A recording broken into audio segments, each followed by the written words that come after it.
રાધનપુર તાલુકાના મોટી પીપળી આશ્રમ શાળા ખાતે કોંગ્રેસની રાધનપુર વિધાનસભાની ચિંતન શિબિર યોજાઈ હતી। મોટી સંખ્યામાં કોંગ્રેસના કાર્યકર્તાઓ ઉપસ્થિત રહ્યા હતા। પાટણ જિલ્લાના રાધનપુર તાલુકાના મોટી પીપળી ગામ ખાતે આશ્રમ શાળા ખાતે રાધનપુર સાંતલપુર સમિત તાલુકાની કોંગ્રેસની ચિંતન શિબિર યોજાઈ હતી। મોટી સંખ્યામાં કોંગ્રેસના કાર્યકર્તાઓ ઉપસ્થિત રહ્યા હતા। આવનારા તાલુકા પંચાયત જિલ્લા પંચાયતની ચૂંટણી જીતવા માટેની રણનીતિ નક્કી કરવા અને નગરપાલિકા રાધનપુર હાર્યા તેનું ચિંતન કરવામાં આવ્યું હતું। સાથે સાથે રાધનપુર સાંતલપુર સમી વિસ્તારના કેટલાય પ્રશ્નો સામે અવાજ ઉઠાવી લોકોની સમસ્યામાં ભાગીદાર બનવા લોકોને મદદ કરવા માટે આહવાન કરવામાં આવ્યું છે। અલગ અલગ કાર્યકર્તાઓ દ્વારા આ પ્રસંગે ત્રણેય તાલુકામાંથી મોટી સંખ્યામાં કોંગ્રેસના કાર્યકર્તાઓ ઉપસ્થિત રહ્યા હતા। પરંતુ રાધનપુર તાલુકા કોંગ્રેસ પ્રમુખ કરશનજી ઠાકોર અને સમી તાલુકા કોંગ્રેસ પ્રમુખ પસાભાઈ તેમજ સાંતલપુર તાલુકા કોંગ્રેસ પ્રમુખ જાહેદ ખાન ઉપસ્થિત રહ્યા હતા। આ પ્રસંગે મોટી સંખ્યામાં અન્ય હોદ્દેદારો ઉપસ્થિત રહ્યા હતા, જેમાં સાંતલપુર તાલુકામાંથી બાબુભાઈ આહિર કાર્યકારી પ્રમુખ અને બચાભાઈ આહિર અને સાંતલપુર તાલુકા પંચાયતના પ્રમુખ કંકુબેન પરમાર, જિલ્લા પંચાયતના સદસ્ય જગદીશભાઈ ઠાકોર, હરદાસભાઈ આહિર, રમેશભાઈ રબારી, જયાબેન સોની, નગરપાલિકાના નગર સેવક અને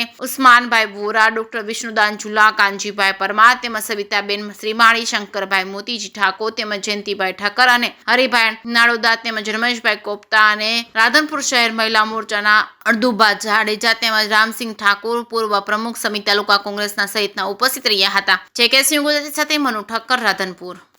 સભામાં એક ચિંતન શિબિરનું આયોજન કરવાની લોકોની માગણી હતી। આ લોકોનો અવાજ છે, કોંગ્રેસના કાર્યકર્તાનો અવાજ છે। ગામડે ગામડેથી લોકો એમને ઉમટ્યા છે। ટૂંકી નોટિસમાં રાધનપુરની અંદર કોંગ્રેસના સંગઠનને મજબૂત કરવા માટે આ આગેવાનોએ બીડું ઝડપ્યું હતું। કાનજીભાઈ હોય, શંકરભાઈ હોય, પઠાણ સાહેબ હોય, તમામે તમામ કોંગ્રેસના આગેવાનોએ નક્કી કર્યું ટૂંકા જ સમયની અંદર કે આપણે ચિંતન શિબિરનું આયોજન કરીએ, કોંગ્રેસને મજબૂત બનાવીએ, રાહુલ ગાંધીના હાથ મજબૂત બનાવીએ, અમિત ચાવડાને સાથ આપીએ અને ગુજરાતની અંદર 27ની અંદર જે રાહુલ ગાંધીનું સપનું છે એને પૂરું કરવા માટે કોંગ્રેસની લીટી લાંબી કરવા માટેનું આયોજન છે। અને કોંગ્રેસના દરેક શ્રેષ્ઠ કાર્યકરોએ આ સંકલ્પ કર્યો છે કે 2027ની ચૂંટણીની અંદર હોળ વિધાનસભાની અંદર અમે ખંભે ખંભો મિલાવી અને અમે કોંગ્રેસના ઉમેદવારને વિજય બનાવશું। એ વાત લઈને અમે આજે આ શિબિરનું સંચાલન કર્યું। હરદાસભાઈ, આજની મીટિંગ પાર્ટીની મંજૂરી વગર કરવામાં આવી છે। પાર્ટીની આ કાર્યકરોની મીટિંગ છે, આ કોઈ હોદ્દાની વહેંચણી કરવા કે કોઈ હોદ્દા આપવાની મીટિંગ નથી। જો લોકો કાર્યકરો મીટિંગ બોલાવવા માટેની કોઈ મંજૂરી જરૂર ના હોય, કોઈ એવી કોઈ નોંધ નથી કે તમારે મીટિંગની મંજૂરી લેવી પડે। મંજૂરી ક્યારે લેવી પડે કે તમે કોંગ્રેસ વિરુદ્ધની વાત કરતા હો કે ભાઈ કોંગ્રેસ વિરુદ્ધનું કાંઈ કામ કરવા જતા હોય। આ તો એક શ્રાવણ મહિનાના સોમવારે સોનામાં સુગંધ ભળે એવા તમામ મારા કોંગ્રેસના કાર્યકરોને એક કરવાનું એક બહાનું હતું અને કોંગ્રેસ મજબૂત બને અને એના ઉપર મંથન કરી અને કોંગ્રેસને હોળ વિધાનસભાને મજબૂત બનાવી એ વાત લઈને અમે નીકળ્યા છીએ। કોંગ્રેસના કોઈ ભાગ નથી, કોઈ કોંગ્રેસની અંદર કોઈ બીજા મનભેદ પણ નથી અને કોંગ્રેસની લીટી લાંબી કરશું એ વાત લઈને આગળ વધ્યા છીએ। ચૂંટણી સંકલન સમિતિ દ્વારા કેટલાક નોટિસ આપવામાં આવી છે। અમને કોઈ પણ ફોન નથી આવ્યો। જવાબદાર કાર્યકર તરીકે કહું છું કે મને કોઈ જિલ્લા પ્રમુખનો ફોન નથી આવ્યો કે આ મીટિંગ બંધ રાખો। મને તાલુકા પ્રમુખનો પણ નથી ફોન આવ્યો।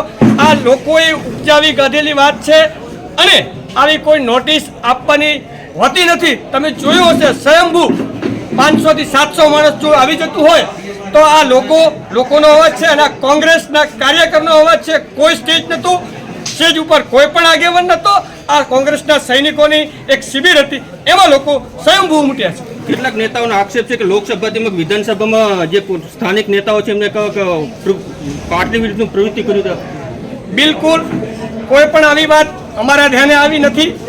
કોંગ્રેસને સંગઠન મજબૂત કરવાની વાત લઈને એટલા માટે આવ્યા છીએ કે આ વિસ્તાર રાધનપુર અને સાંતલપુર અને સમી કોંગ્રેસનો ગઢ છે, ગઢ રહેશે। એના માટે આજે અમે આ ચિંતન કર્યું છે અને આગળના દિવસોમાં કોંગ્રેસ કેમ મજબૂત બને એની વાત લઈને અમે આગળ જશું। નેતાઓનો આક્ષેપ છે કે સ્થાનિક લોકો પાર્ટીને નુકસાન થાય તે વાણી વિલાસ કરે છે। બિલકુલ કોઈ વાણી વિલાસ, તમે આ જોયું હશે અમારા તમામ કોંગ્રેસના શિસ્તબદ્ધ સૈનિકોએ બિલકુલ કોઈની લીટી નાની કરવાની વાત કરી નથી અને કરશું નહીં અને કોંગ્રેસને મજબૂત કરશું એ સંકલ્પ લીધો છે। ગઈકાલે જિલ્લા પ્રમુખનો એક મેસેજ હતો કે આ મીટિંગ ન કરવી, તો એ કારણ શું હતું? બિલકુલ આ તદ્દન ખોટી વાત છે। જિલ્લા પ્રમુખે કોઈ પણ મેસેજ કર્યો હોય તો અમે કોંગ્રેસના જવાબદાર કાર્યકર છીએ। અમને કોઈ ફોન પણ નથી આવ્યો જિલ્લા પ્રમુખનો। આ વચ્ચેથી વચેટિયા હોય છે એની વાત ઉતારી છે અને કોંગ્રેસ કેમ વિખોટી પડે એનો કોઈ કાવતરું ભાજપે કર્યું હોય, બાકી કોંગ્રેસે કોઈ નથી કર્યું. તમે આ સમૂહમાં જોયું છે 500 થી 700 માણસ અહીંયા સ્વયંભૂ ઉમટ્યું છે. એટલે અમને એ છે કે આ મેસેજ કોઈ ભાજપે કરેલો છે. વચેટિયો કોણ હોઈ શકે? ભાજપ હોઈ શકે કે આમ આદમી પાર્ટી હોઈ શકે છે. પાર્ટીમાંથી તમને કોઈને સસ્પેન્ડ કરવામાં આવે એવી કોઈ નોટિસ છે? બિલકુલ અમને કોઈ આ વાત કરી નથી. કોઈ અમને પરદેશમાંથી ફોન નથી આવ્યો, કોઈ અમને જિલ્લામાંથી પણ ફોન નથી આવ્યો. આ બિલકુલ વાહિયાત વાત છે, એને અમે આ નકારી છે અને કોંગ્રેસના કટિબંધ સૈનિકોએ આજે આ પૂરું કર્યું છે. તમે તમારી સાક્ષી જોઈ શક્યા છે કે કોંગ્રેસ 2027ની અંદર કોંગ્રેસ મજબૂતીથી લડશે. એ વાત લઈને અમે આવ્યા છીએ. આ મીટિંગનું જિલ્લા પ્રમુખને તમે જાણ કરી છે? બિલકુલ આ મીટિંગની અંદર અમારા વરિષ્ઠ આગેવાનોએ મેસેજ મોકલ્યા હતા અને આ મીટિંગની અંદર કોઈ પૂર્વ મંજૂરીની જરૂર નથી. આ કાર્યકરો સામાન્ય કાર્યકરો બેસી અને નક્કી કર્યું 25 જણાએ કે આપણે એક થવું જોઈએ. એક થશું તો રાધનપુરની અંદર કંઈક કોંગ્રેસ બેઠી થશે. એના માટે વિચાર કર્યો અને કોંગ્રેસના આગેવાન શંકરભાઈ અને કાનજીભાઈએ અમને બોલાવ્યા અને એક જ વાતની અંદર અમે કીધું કે અમે તમારી સાથે છીએ. તો જિલ્લા પ્રમુખને ન કહેવાનું કારણ શું? જિલ્લા પ્રમુખ તમને પણ ખબર નહીં હોય, જિલ્લા પ્રમુખ અમારા રાહુલ ગાંધી જ્યારે ગુજરાતની અંદર હોય ત્યારે ત્યાં શિબિર ચાલતી હોય, શિબિરની અંદર હાજરી છે. નકે અમે જિલ્લા પ્રમુખને પણ આમંત્રણ આપ્યું છે, તાલુકા પંચાયતના તાલુકાના પ્રમુખોને અમે આમંત્રણ આપ્યું છે અને વોટ્સઅપ કર્યું છે. એ હાજરી આપે પણ એ લોકો અત્યારે શિબિરમાં છે એટલે આવ્યા નથી.